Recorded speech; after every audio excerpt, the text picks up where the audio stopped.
The earth was young when Prometheus, the clever Titan, created all the living creatures from a mixture of earth and water. From his imagination, he fashioned birds for the air, fish for the sea, and animals for the land. However, from the image of immortal gods, he fashioned man.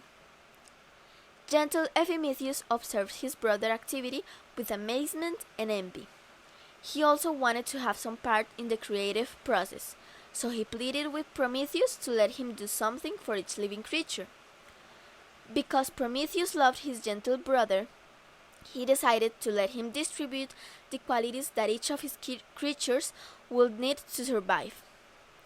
Epimetheus first gave the qualities to help the animals protect themselves from other animals, such as size, speed, teeth, and claws, and then qualities to defend them from their various environments, such as leathery skin or thick fur.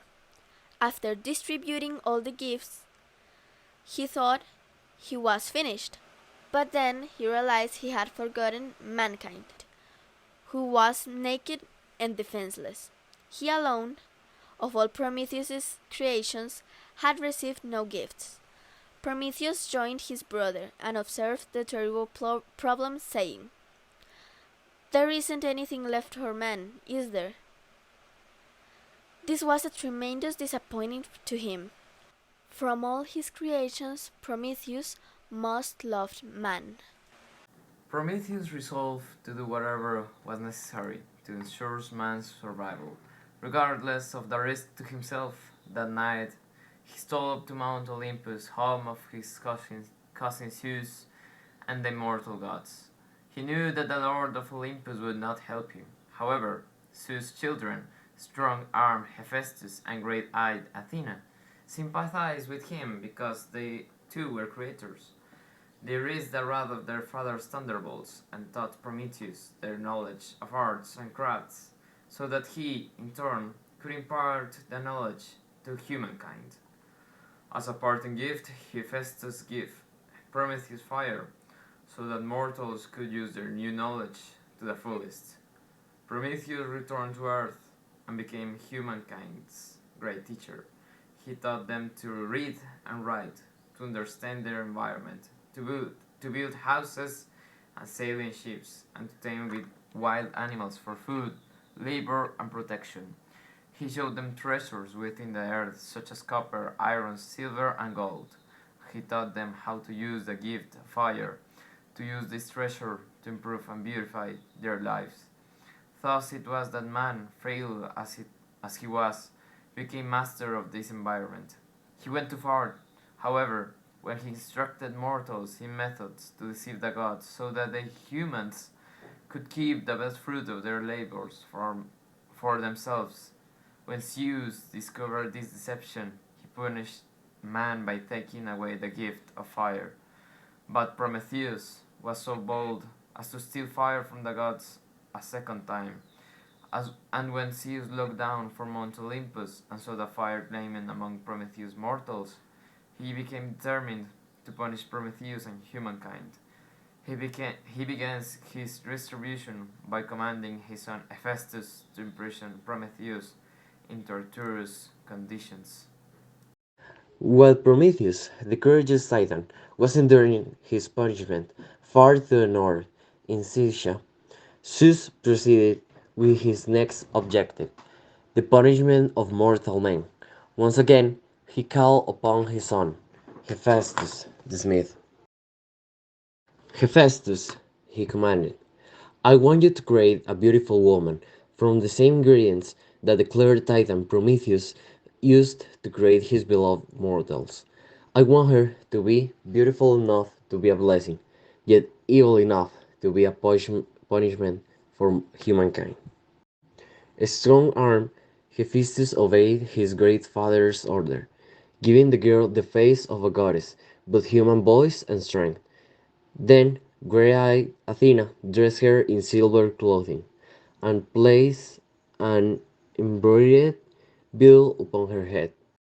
Hephaestus crowned her with a golden wealth of intertwined wild animal figures, a marvel which he alone could devise. When they had finished, the children of Zeus led the mortal girl out among the immortal gods. The Olympians gasped in admiration at the beautiful creature the renowned smith had created.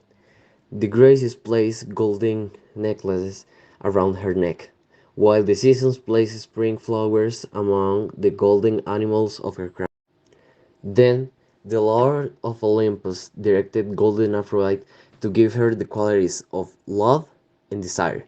Finally, in order to ensure the woman will be a source of sorrow to man, Olympian Zeus instructed his cunning son, Hermes, to give the girl an inquisitive and deceitful nature. As far sings Zeus' command, all obeyed. Finally, as his gift, the Lord of High Thunder gave Pandora a sealed jar and told Hermes the Wayfinder to accompany her down to earth, where he should present her to gentle Ephemerus from the immortals.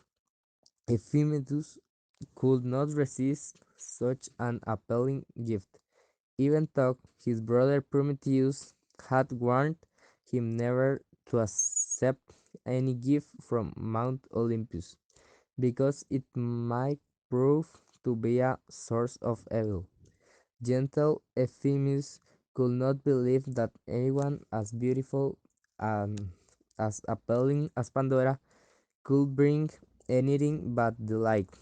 Therefore, he immediately married her. Soon thereafter, Pandora became curious about what the sealed jar contained. No sooner had she broken the seal and lifted the lid from the great jar that its contents flew out into the air, skating everywhere. Olympian Zeus had filled the jar to the brim with evils for the man, thousands of sorrows and sickness that now hovered, some to attack by day, and others to steal in by night. Only one spirit remained behind in the jar. Hope had become caught under the rim, and it could not fly away before Pandora replaced the lid. Through the contents of the jar, the Lord of High Thunder completed his terrible revenge against Prometheus, thereby warning both gods and mortals not to challenge his authority.